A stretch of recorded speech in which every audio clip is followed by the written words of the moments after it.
Hello. So today we're gonna be playing some Rapid again. So we're gonna do 10 plus 0 here on Leeches. We're gonna be playing around 3 to 2 games. So I get the white pieces first game. I'm going to E4. Now we must wait. We get the Caro-Kann. Okay, D4. And we get the exchange variation with bishop to D3. I play this. And then here, let's just play knight to F3 here. After this, let's just play H3 prophylactically. You know, we're stopping the pin here. And we can play C3 here. So far, we have a normal game. We're just developing our pieces normally here. So I think I'm gonna develop my knight now. Actually, I think I should have played queen to. Alright, so here I'm just gonna play queen to E2 now. And play this move bishop to G5 with an idea to go for F4. So far we have a standard game here. Let's go F4 now. And this is just looking like a normal game, except their bishop is fianchettoed and this bishop isn't developed. So those are the two differences in position here. I can try to rook lift in the future. Now we must think. Okay. I know I'm gonna try to attack now. I just don't know when. What? Wait. Did my opponent just blunder a pawn? This is just free pawn. Knight takes. Just free pawn. Okay. Comes with check 2. Don't know what my opponent's doing. We just got a free pawn. Drop back the knight there, because the knight's doing pretty. Now that I do not like, because the F-file's open for me now. So, opponent's playing a little too inaccurately. Okay, so their threat is to fork my pieces with knight to G3 here. So I need to find a way to stop it. One idea is to put my bishop here and then play G4. That's an idea. So let's think now. They're threatening a fork. Need to be careful. We're up a pawn. And we do have some nice pressure in the position. So, what should I play?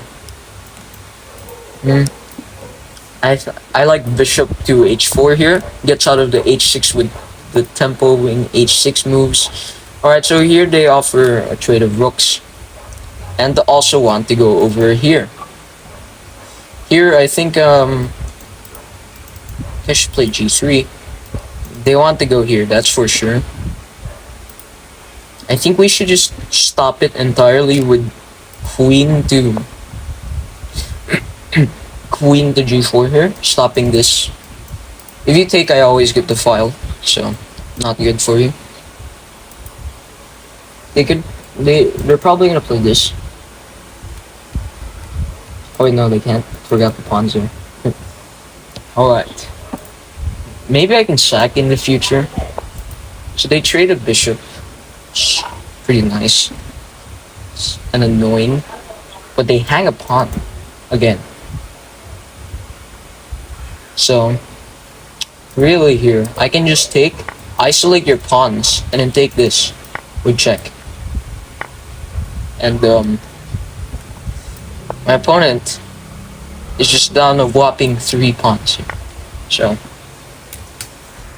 I mean, they can go here though. Looks pretty nice. Then I have to be careful for some forks.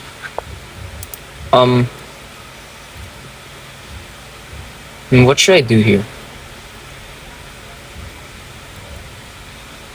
I think I should just drop the queen back. I don't want to take the pawn here. Could be risky. Taking a 4th pawn. They might have some counterplay. So, okay, so they give a check. I think I'll play king to H1 or H2. Oh, let's just go king to h1. Which might be bad though, because it does allow for a fork in the future, but not right now, clearly. So they attack my. They attack my. What do you call this? My knight, but these checks can be very strong. So my opponent needs to be very careful here. I think I'll just develop my knight to the square. Maybe an idea to go here in the future. Not right now, because then takes, and then check is possible. So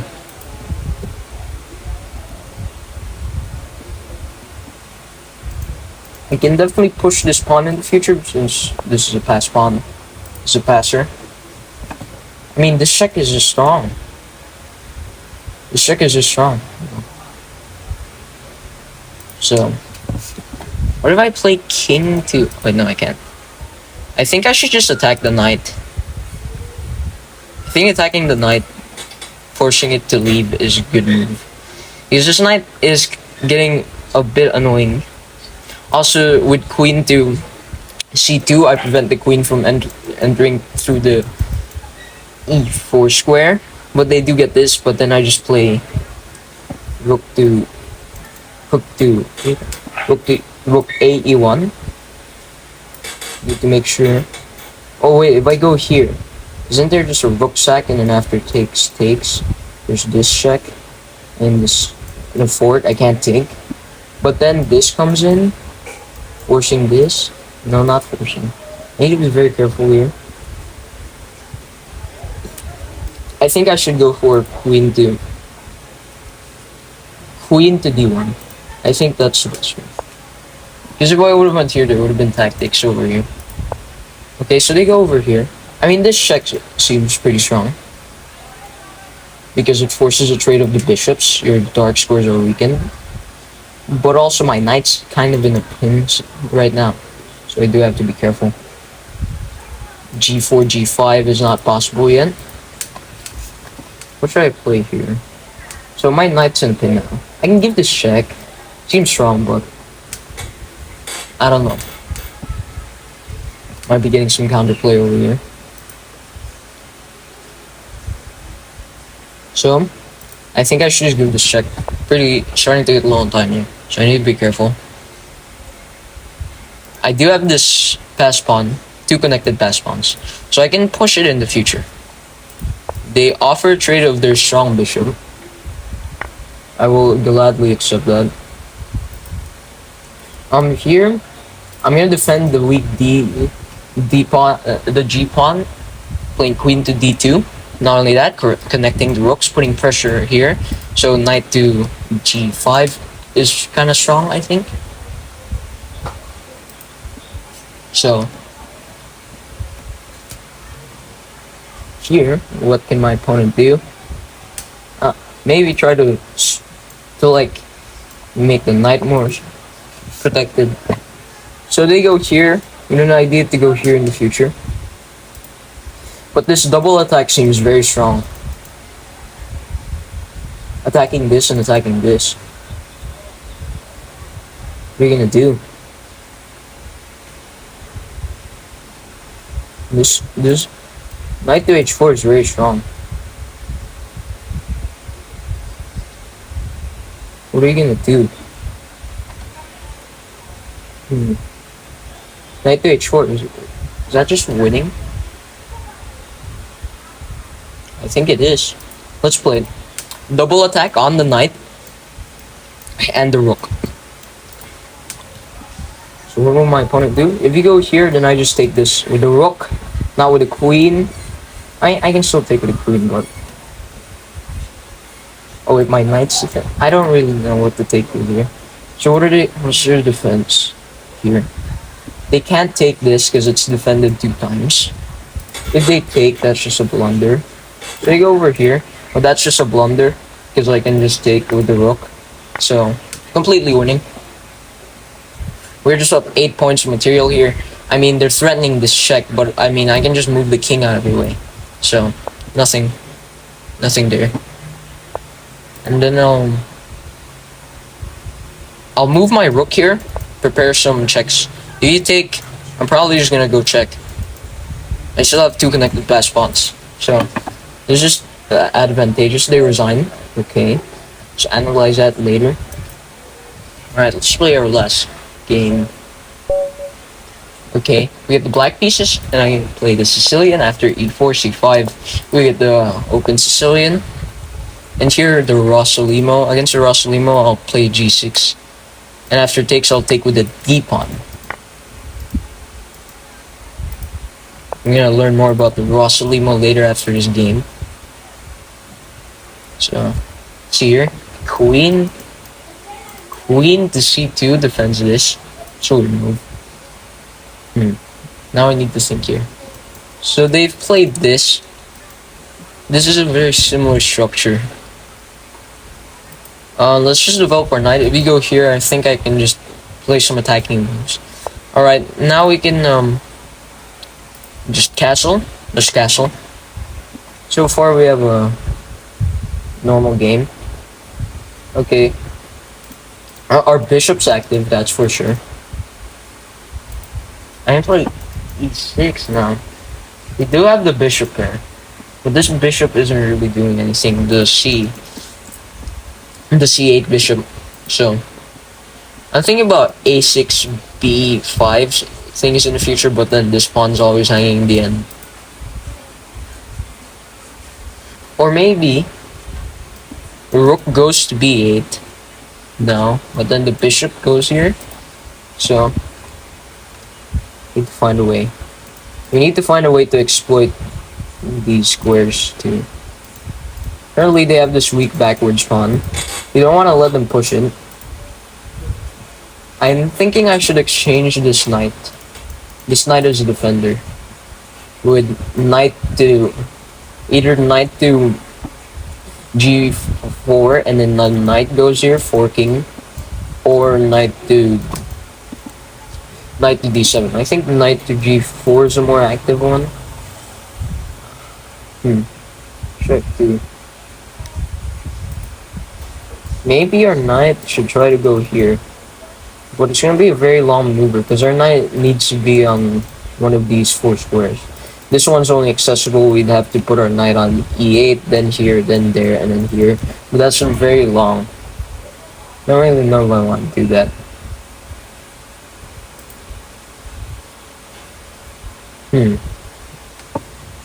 I can try pressuring this pawn in the future. This pawn is weak. Alright. I think I'm going with knight to d7. The idea is to defend this, and after they develop their bishop, I'm gonna try to make an expansion on the queen side to develop my bishop, become more active on one of these 2 diagonals. So that is my idea. They're probably just gonna play this, but then I'll exploit this square. That's one idea. Wait, no, but then takes. I lose a pawn. Maybe in the near future. I think if they go here, I think I have to play b6. Okay. Okay, I like this. Let's exchange knights. It's one of your defenders. Let's exchange the knights now. So this c-pawn is also good at limiting this knight from jumping in. So they go f4, weakening this diagonal. I don't like that. They weaken this diagonal for usage. Are you gonna use it now? Actually, though. I think I'm gonna go check. And then, because I noticed this pawn structure, I'm playing f4. f5. The idea is to stop them from playing f5 themselves. So, and if you take, I just develop. The only problem with this move is this e-pawn that pawn will become isolated. But so they go here, closing position. So I think I should play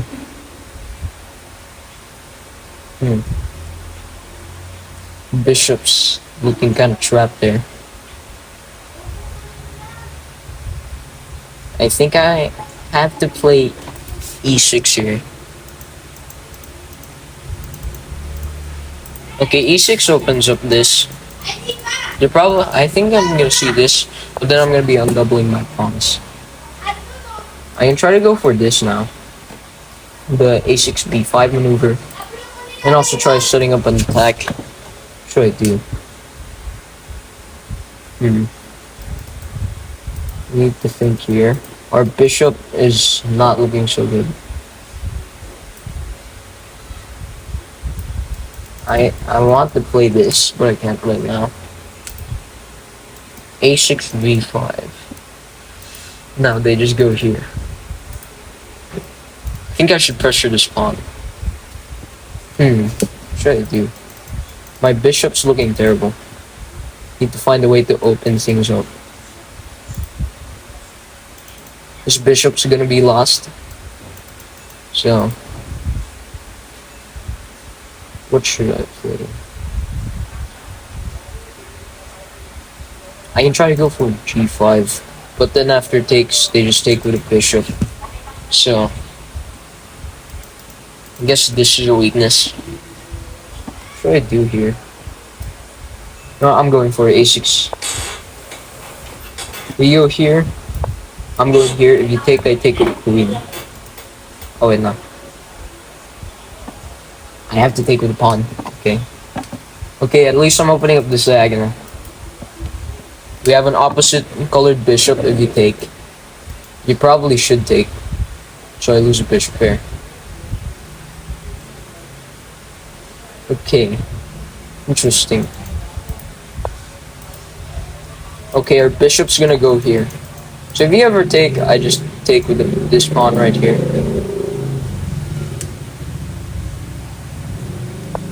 So they go over here. I think a5 is strong to try and go to a4. But then of course, this might come. Alright, let's go for it. Being a little low on time here, so. Okay. a4. Maybe I'll take. I don't know. Alright, let's go here. Starting to not like this. If they take, I'm gonna take with a rook, so that my rook's active. Also, my queen's gonna go to a8 in the future to set up a battery here and here, a multi-battery. So taking, I take, I could get some initiative with my rooks. So, if you ever take this, I mean, I just take with the c pawn, and suddenly my bishop's coming back to life. Here, I can take this, but then some pawn takes maybe. I think I should set up a battery. I'm gonna set up a battery. Okay, again, you can take, but then I take with the rook, and I'm still getting the a8 battery here. If you take, it's just not good. Queen to a8. Idea is to infiltrate through this rank after takes. So, they take, I take here. Suddenly my c pawn is gonna want to go here. So, it's looking pretty good now. This just puts your bishop in a pin. I mean your rook in a pin. So they let me get my initiative. Our bishop's coming to life. We have a pin on the rook, which is winning because it's a battery. So, no, let's just take here. I mean, it's completely winning. Light squares are weak. I mean, queen here. I mean, bishop to h1 looks attractive. Threatening checkmate. I could also take first, forcing pawn takes. Because if you take with the queen, then you lose a second rank defender. I don't know. What should I do? I think I need to take. I think I need to take this one. Okay, I'm expecting pawn takes. If queen takes, you might lose a defender over on this side of the board. Okay, if I go here, suddenly there's rook to e2. I'm just up a rook, so I know I'm in a winning position. I think I should open things up. Pawn takes b4, and then rook goes to the c file. Hopefully this is winning. Rook goes to the c file. Okay, I'm liking my position here. We're up a rook. We're about to attack through these light squares. Our rook controls the c file. Wait a minute. They go here. Okay, at least they get a pawn. Okay, what about bishop here? Bishop going up. If you go here with the queen... what should I do? I should go here.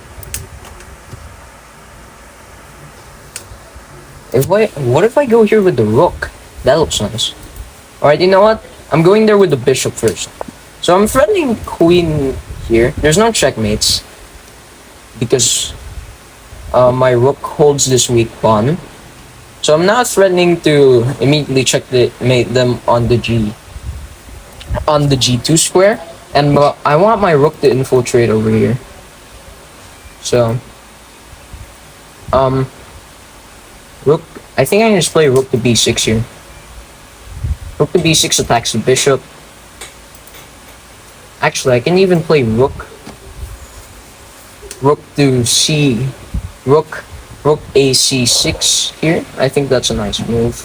The idea is to go here, and if you take, of course, there's discoveries to win the queen.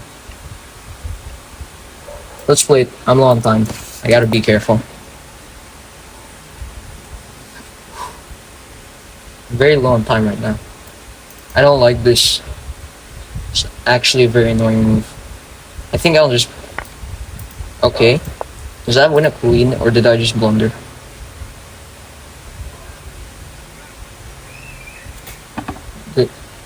Okay, so I didn't blunder. Okay. I need to start moving fast here, else I'll lose the game on time. Okay. I just have a queen for a bishop. So, our position is looking nice. This is checkmate. Good game. Now let's analyze our games. So let's analyze this one because we just finished it. So, the game started out like a normal Sicilian. Honestly, I think my opponent played a pretty good game there, but just blundered near the end, letting my dark squared bishop, light squared bishop. So we get takes. And here castles. Wait, no, not castles. c4. And here I should have just went for bishop going here, bishop to g5. The idea is to trade this bishop so I no longer have this garbage bishop on the board. And also, this also removes a piece from fighting for this key d4 square. My opponent plays queen to c2. I go for knight to f6. d3 split. If e5, then I just go knight to g4, and you're losing this pawn. So we get d3. I go castles, and here I go knight to d7. Now the idea of this, because I'm in the opening stage, I do have bishop pair advantage, but this bishop isn't really getting active because of these light squared pawns. So this bishop is my best bishop, the dark squared bishop, but they also have a dark squared bishop, and they want to exchange it. If that exchange happens, first of all, I lose my dark squared defender over here on the king side. Second, I'm gonna be stuck with this terrible bishop that's gonna be pretty hard to activate because the queen always pressures the c5 pawn if I ever go for b5. Now the idea of knight to d7 is to defend this pawn for b5 things in the future, but also to plant my knight on e4 to exchange one of the fighters for the key d4 square over here, which is, as you can see, I exploited during the game when my opponent played a terrible mistake. Here knight to c3 is played, and here I'd exchange knights, but after bishop takes, here to go f4, which is already not so good because I can give this check, force your king here, and apparently I should have went for bishop to g4. Now I don't know the idea of this. I guess the idea is that after takes, I don't know, the bishop is outside here. I don't know what this bishop is doing here, to be honest. So I'm a little confused at why bishop to g4 is the best move. Instead, I go f5. Now, the idea of f5 is that if you take, Yes, I am left with this weak backwards isolated pawn, but I always pressure your weak backwards pawn. Additionally, I have bishop pair advantage. I'm just ahead in development, and maybe I can even start an attack with the e pawn here because I can always exchange it. Instead of that, my opponent plays e5, which is the best move. Here I go for e6, which is pretty inaccurate. And as you can see, I'm already worse. Because just by evaluating this position, first of all, I'm going to lose the dark squared bishop. I'm going to be stuck with this bishop, which doesn't do anything. Like, it looks like a pawn. Literally, if, like, let's just play some random moves. If the bishop was on d7, it literally looks like it's a pawn. Camouflage. That's how bad it is. Instead, my opponent goes from bishop to d2. The idea is to develop the bishop, connect the rooks. Here I go for a6, setting up b4, b5 things in the future. Knight to e2 is played, and here I go b5. My opponent goes rook a d1, and I go for bishop to b7 here, with an idea that if you ever take, I can always take, and suddenly I'm better now, because this bishop is looking nice. And even if you get to trade this, I can take with the queen, or even with the c pawn. And my rook goes to the open c file. So that's why taking is never the good move here. My opponent still staying with an advantage. I go a5 with an idea to go a4. I mean, I was expecting a4 to stop my plans completely, but they didn't.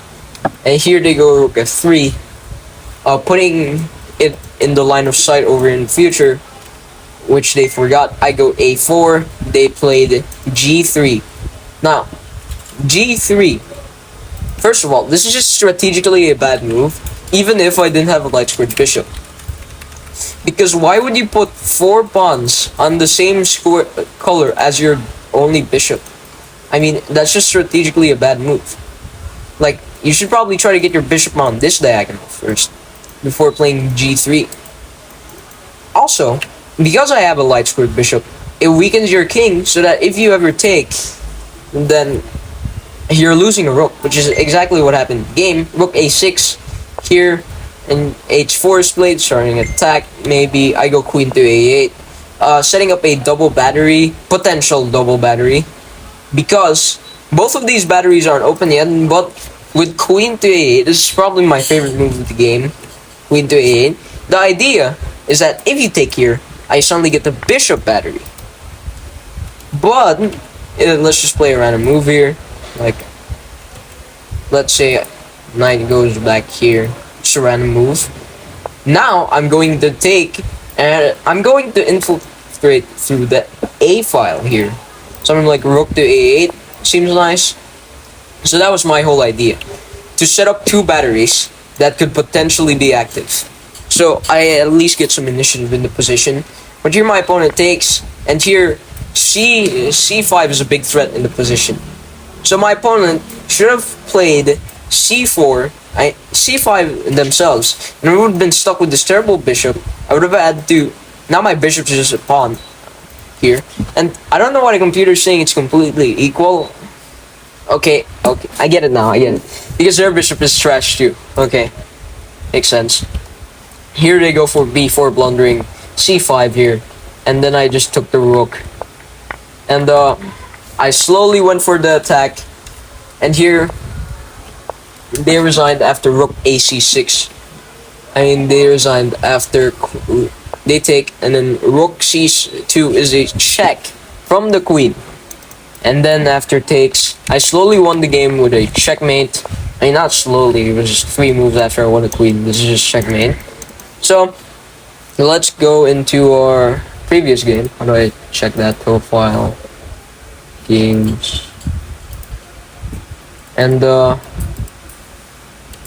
this one was, I don't know, my opponent just played terribly here. So here we get the Caro-Kann after c6, and here d5 is played. I like to play the exchange and then put my bishop on d3 here. Bishop could be playing on both sides of the board. Knight f3. Now I did upload a game here on my YouTube channel of how I played against a Caro-Kann. G6 is played. I played h3. Castles was better, but I really didn't like this. But I guess if they would have went here, I actually had this. Something to keep in mind, if they played this g6, I can just castle instead of wasting a move with h3. Bishop to g7, and here I castle. Castles is played, and I go c3. a6 is played. Now, the idea of a6 is to go for a queenside expansion, I think, in the future, and also prophylactically stops one of my pieces going to the b5 square. Here I go for bishop to f4, developing my bishop on this through this long diagonal, preventing queen to c7 things. Here my opponent goes for knight to c3 and c6, and here I go for knight b d2. Opponent goes bishop to d7, and here I go for knight to e5, centralizing my knight. And here I played queen to e2. My opponent goes for e6. Now their bishop just looks like a pawn, so I'm better. Bishop to g5, and here they go for queen to c7, and here I play f4 immediately because this is just included in my plans. Apparently knight to f5 is the best move here. Knight to h5, and g4 is impossible because of this fork. Okay.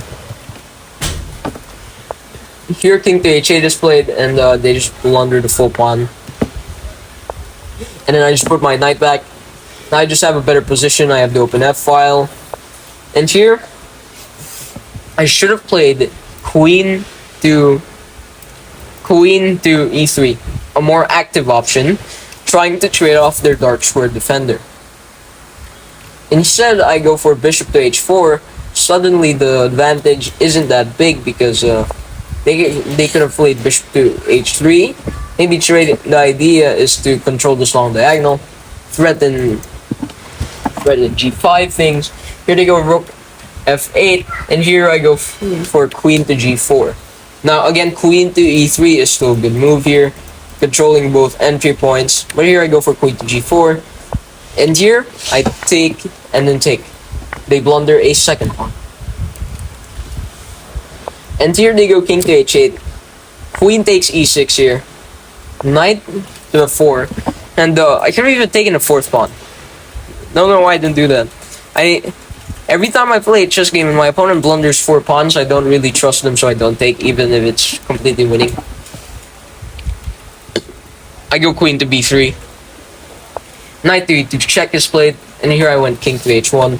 Reason being that if I went king to h2, controlling the square, maybe some sacrifices are possible in the future. Also, this puts my connected pass pawns in a pin, so I didn't like that. Instead, I went for king to h1. Bishop to h6 is played, and here I develop my knight to the f3 square. My opponent plays queen to c6 here.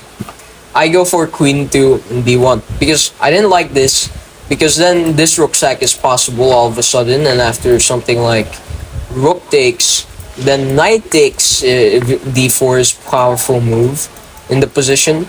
I've had to play this, and then they take. I'm sure they should avoid a queen trade here, but then bishop to f6 check comes in, so the engine wants to trade queens.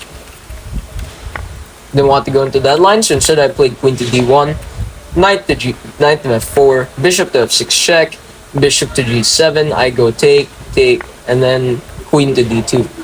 Queen to d2 pressures the knight, prepares a discovery by moving this knight somewhere. Also defends the g2 pawn. So I pressure and defend at the same time. And here they play the blunder in the rook to f5, and I simply just play knight to h4. And here they blunder with playing rook a f8, because I can simply take and then take this. And after rook to h5, I simply went king g1. They played queen to c4 and resigned after rook a f1, because it's just the rook's gonna infiltrate here. You're gonna lose. And my opponent resigned here. So that's the end of the video. Bye.